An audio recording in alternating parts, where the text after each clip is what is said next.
O mundo está de olho no Alasca também, hein, Ivan? Reunião entre Trump e Putin acontece em uma instalação militar americana naquele estado, ex-território russo.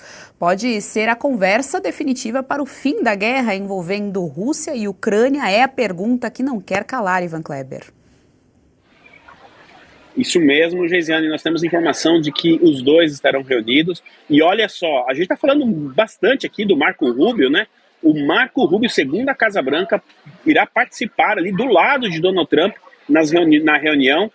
Havia essa expectativa se Trump e Putin ficariam sozinhos, apenas com os tradutores, e a Casa Branca então informou que o Marco Rubio estará ao lado de Donald Trump nessa conversa com Vladimir Putin. Conversa essa que deve acontecer dentro de um avião, olha que curioso. Agora, não ficou bem claro se será um avião da Rússia ou um avião dos Estados Unidos, mas a reunião vai acontecer dentro de um avião. E o que o mundo olha, como você bem disse, Geisiane, é se sairá dali uma proposta, algo no sentido de levarmos pelo menos a um cessar-fogo entre a Rússia e a Ucrânia. E por que isso interessa para o público do Brasil, o público que acompanha aqui a Oeste? Por que essa informação é tão importante? Afinal de contas, ainda essa semana tivemos a confirmação do lado americano que se a Rússia não chegar a um cessar-fogo com a Ucrânia, os países que compram petróleo da Rússia serão sancionados. E nós sabemos que os Estados Unidos identificaram os principais compradores ali, a Índia, a China e o Brasil. Então, essas imagens que nós estamos vendo agora, passando aqui na revista Oeste, são de 15 minutos atrás, quando Vladimir Putin e Donald Trump se encontraram, e nós temos um grande interesse nessa reunião, justamente, além da questão da paz na Ucrânia, que é sempre importante, né, evitar aí a perda de vidas humanas, mas também a questão relacionada às sanções posteriores aí aos países que compram da Rússia. O que eu pude apurar, Geisiane, é que essa reunião, que começou há pouco, deve durar aproximadamente 6 ou 7 horas. Então, no final da noite aí no Brasil, né, madrugada, talvez teremos mais atualizações e, eventualmente, a gente pode repercutir para a nossa audiência dentro da programação da Oeste. E, Geisiane, eu devolvo para você. Doutora Kátia Magalhães, nós estamos com o Ivan Kleber. Sua pergunta.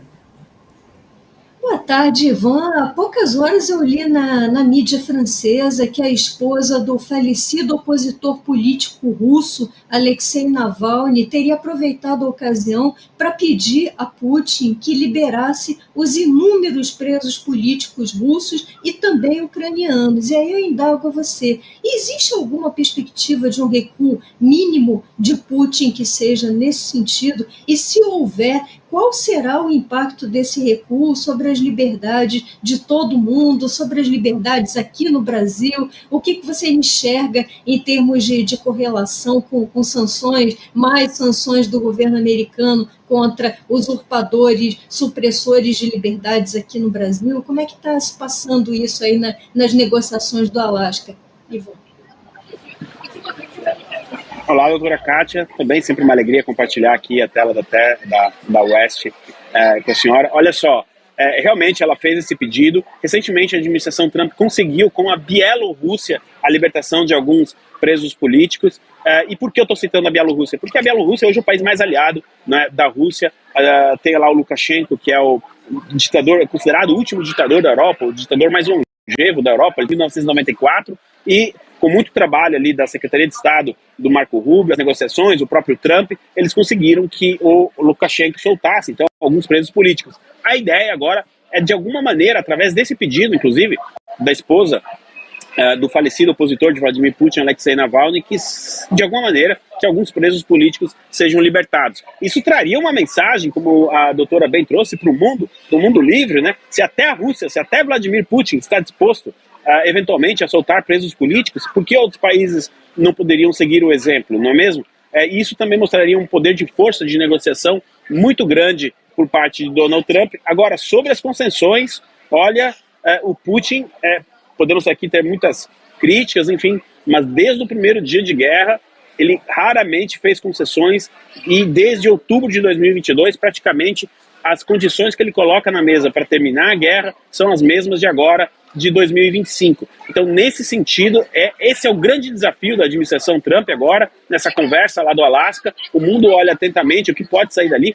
Esse encontro, ele já é histórico. Vladimir Putin, há pouco, entrou para a história como o primeiro líder de governo, o primeiro chefe de governo da Rússia a colocar os pés no Alasca depois de que os Estados Unidos compraram o Alasca lá no século XIX, justamente da Rússia. Então, nesse sentido, esse encontro já é histórico, mas ele ficaria com certeza mais histórico ainda se dali saísse um acordo que pudesse satisfazer a Rússia, a Ucrânia, de pelo menos um cessar-fogo, doutora Kátia. Um acordo de paz dele já é um pouco mais complexo.